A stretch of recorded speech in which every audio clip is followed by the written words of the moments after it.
Good morning. It's day 2 of our journey through Passion Week, and some thoughts that I pray will fuel your passion for Jesus.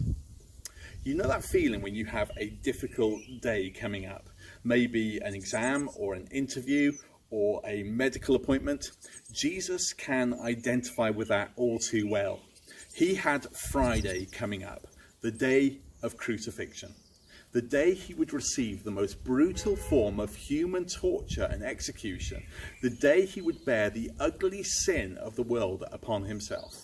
So, as he looked a few days ahead, he said, "Now my soul is deeply troubled."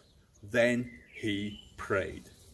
Now perhaps I might have prayed, "Father, I've changed my mind about this." Or, "Father, could we come up with a different plan to save people?" But no. He said this, "Should I pray, 'Father, save me from this hour'? But this is the very reason I came. Father, bring glory to your name." At the age of 12, we read that he was in the temple about his father's business. Yesterday, we found he was in the temple passionate for his father's house. And today, we find his one and only goal is to bring honor to his Father's name. He teaches us to do the same, to pray the same. He said to his disciples, "Pray in this way. Our Father in heaven, hallowed be your name."